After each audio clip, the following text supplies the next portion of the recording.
Good morning, good morning everyone. I will demo for today. So today I will demonstrate the subject of science. Good morning class.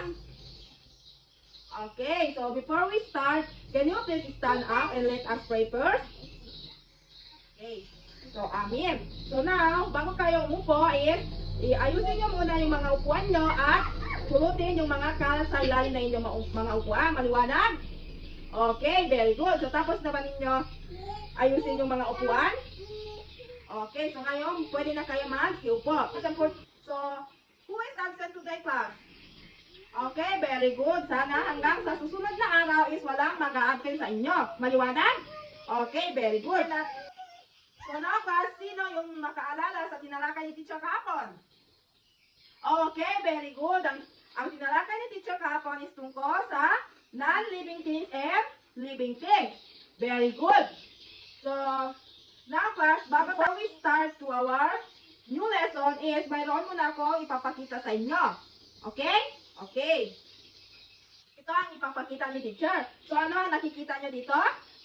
Very good. Ang nasa picture is land. So, ano ang nakikita nyo mga pangalan na nasa part ng halaman? Very good. Meron siyang flower, stem, leaf, roots, and root. Okay, very good. So now, let's proceed to our new lesson. So our new lesson is all about plants, parts, and their function. First, we have root. Root holds the plant in the soil and absorb water. So, ang ibig sabihin nito is, sa Tagalog is ugat. So, ang root daw is humahawak sa halaman, sa lupa, at sumisipsip ito ng tubig. Maliwanag? Okay, very good. Ano na ulit yung root? Okay, mahawak sa halaman sa lupa at sumisipsip ito ng tubig. Maliwanag mga bata? Okay, very good. So next, we have stem. Stem carries water and nutrients to other parts of the plant. So, ang ibig sabihin ng stem is yung tangkay ng halaman. Alam niyo ba yung tangkay ng halaman? Okay, very good. So, ang ibig sabihin ng tangkay, nagdadala ito ng tubig at sustansya sa iba pang parte ng halaman. Maliwanag? Nagdadala ito ng tubig at sustansya sa iba pang mga parte ng halaman. Okay, so next we have leaf. Leaf makes food using sunlight. So, ang leaf naman ito yung dahon ng mga halaman or plant. So, ang leaf daw or dahon is gumagawa ito ng pagkain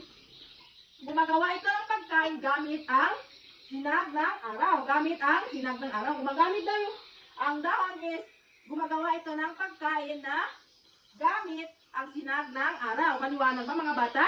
Okay, very good. So last, we have flower. Flower helps the plant make seeds. So ang flower naman, siguro naman alam niyo kung anong flower. So ang flower is bulaklak. So tumutulong ito sa halaman upang makagawa ng buto ng halaman. Understand? Okay, very good. Again, ang flower is tumutulong ito sa halaman upang gumawa ng buto. Maliwanag ba mga bata? Okay, very good. So now class, do you have any questions or clarifications? Okay. So dahil wala kang katanungan, so ngayon is magkakaroon tayo ng activity. So magkakaroon tayo ng 4 na grupo. So ito yung first group, second group, and third group, and fourth group. Okay? So magkakaroon tayo ng activity. Okay, so ang gagawin nyo dyan is, so ang instructions is, label the parts of the plant, root, stem, leaf, and flower. So i-label nyo, ipapangalan nyo yung mga parte ng halaman. Maliwanag? Okay, so bigyan ko kayo ng 5 minuto para sagutin yan. Maliwanag ba? Okay, very good mga bata. So you can start na. Okay, so tapos na ba kayo mga bata? Okay, very good. So next is, magkakaroon tayo ng pagtataya. Okay? So isulat na ito sa inyong mga kwaderno at sagutin ito. So, identify the plant part being described. So, i-identify nyo lang yung parte ng mga halaman. So now, class, bigyan ko kayo ulit ng 5 minuto para sagutin ito. Maliwanag? Okay, very good. So now, you can start na. So, tapos na ba kayo mga bata? Okay, so answeran din natin ito ngayong araw. Maliwanag? Okay, so sino gusto mag-answer na number 1? Yes? My dear? Okay. So, ano nga ang answer ng number 1? Very good. Root. Root. Kasi, yes, yung ugat is sumisiksik siya ng water sa lupa. Maliwanag? Okay. So, number 2. Okay. Very good. Is stem or tangkay. Okay. So, dahil ito yung nagdadala ng tubig sa ibang parte ng halaman.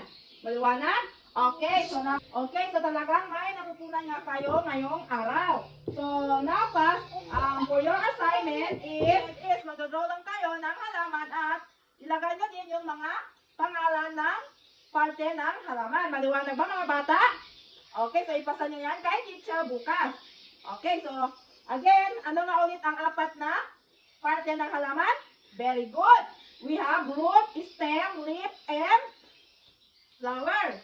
Okay, very good. So, now class, hanggang dito na lang muna ang tatalakayin ni teacher ngayong araw. So, paalam mga bata. Okay, goodbye class.